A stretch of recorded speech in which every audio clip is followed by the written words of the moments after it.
Hello guys, this is Guillermo from Team Shockwave. I'm here today to do a deck profile on my Deskbot deck. Some of you might seen a really old deck profile a couple of months ago when I was playing only Deskbots 1 through 4.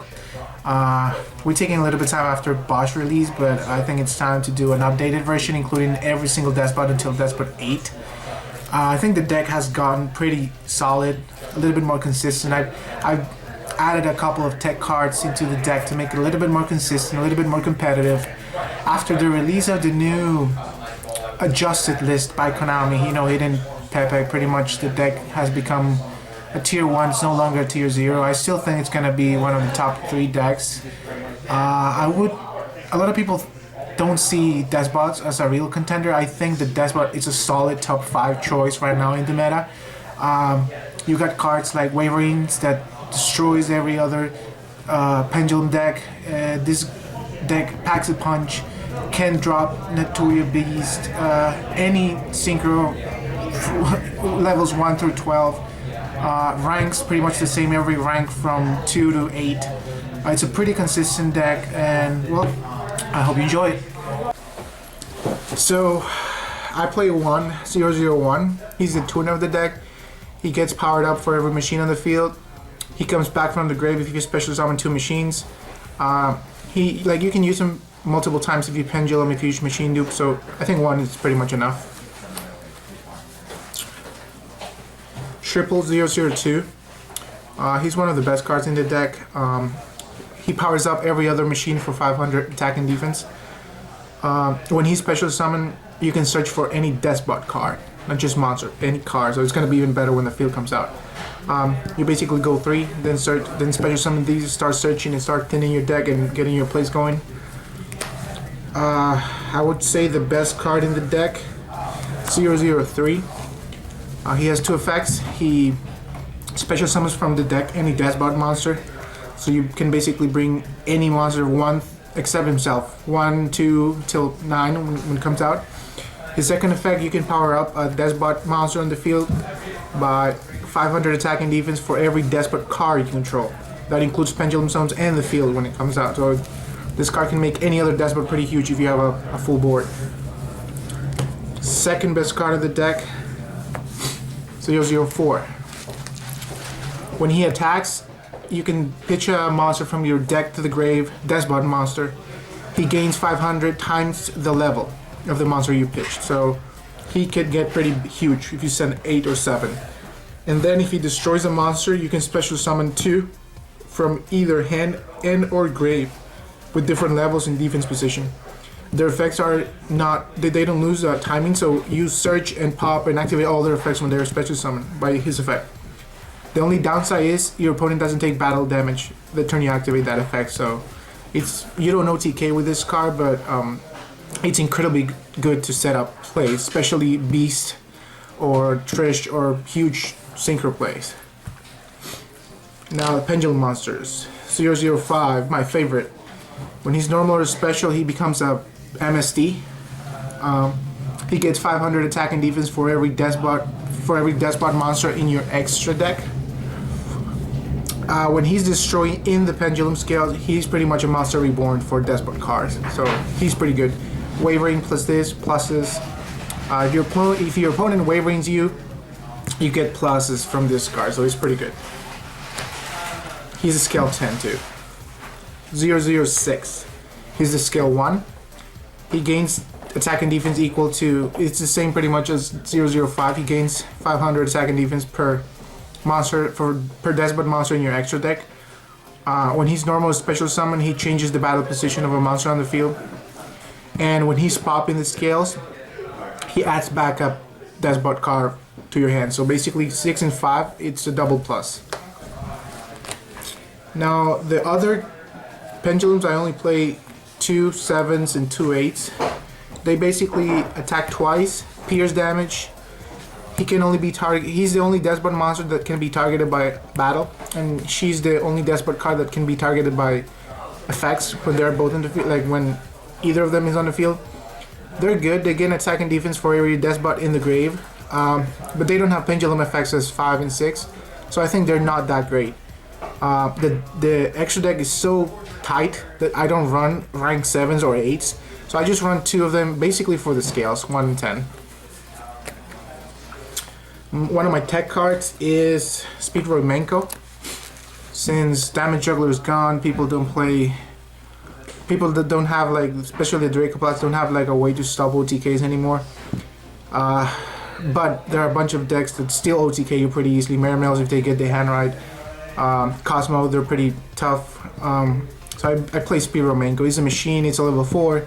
It's a free special summon, you get all your opponent monsters to defense position. And it goes pretty well with 4. Because you can go into Gear Giant X and then search for something. I really like it so far. Spells, as I said, the deck, any special summon is well received in the deck. It runs levels 1 through 8, so Reasoning, pretty good card.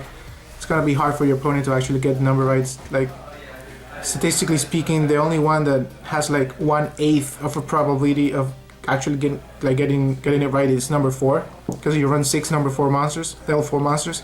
That's it. Other than that, if they call any other number, they have like 1 in 8 chances of calling it wrong, right. So it's almost a certain special summon. It's pretty good. You get a number 2, you plus. You get a number 4, you technically plus if you attack with it. Obster Goblins. The deck's still not as consistent as I wish it was. But Upstart adds a little bit more consistency, so I play 3.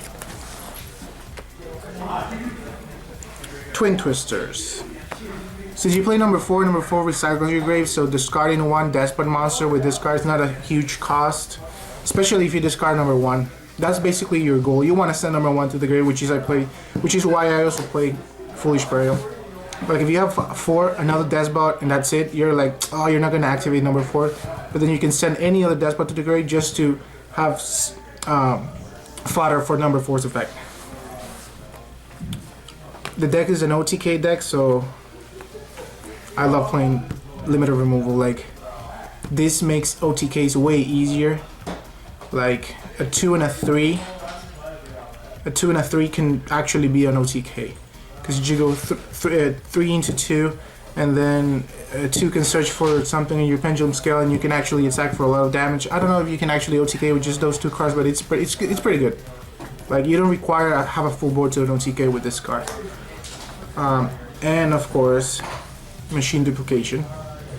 3, number 003 and this, or 002 and this, is Colossus for days and OTK potential. You basically get +4 with +5. If you have 3 in this, you pretty much get +5. It's an incredibly good card in this deck. It's gonna be even better when number 006 comes, 09 comes out. I wouldn't play any less than 3. If I could play 4, I would play 4.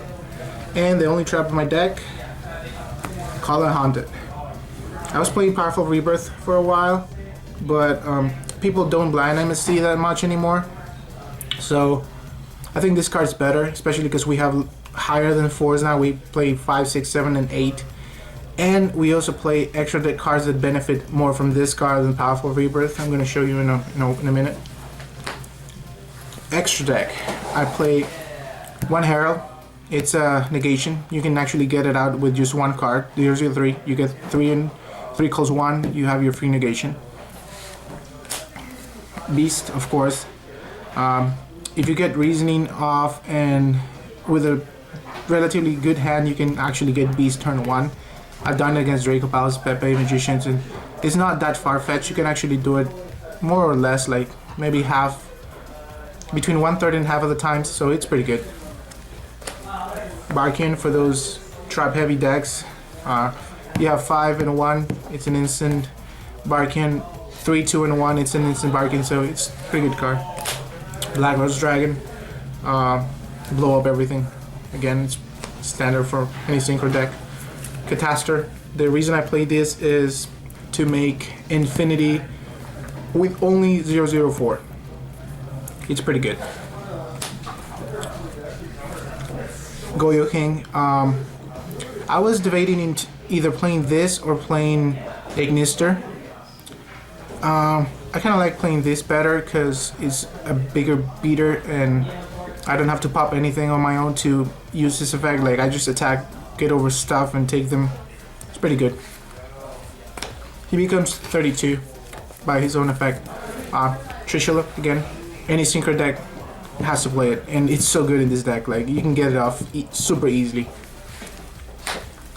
Deskbot Jet. If you open with this card, it's pretty good to make in setups. Like, if you can make him, you'll probably be able to make Beast turn 1 because it's first effect. It's pretty good. That's it for the synchros. Exceeds, I run Centaura for when you have like number 2 stuck. They cannot get over it, like, by battle. It cannot be destroyed by battle. So it's basically a good card to stall for 1 or 2 turns until you get your combo pieces and start going off. Your Giant, amazing card. Searches for any of your Deskbot. You'll probably be searching like 80 to 90% of the times for 3 or 4. That's it.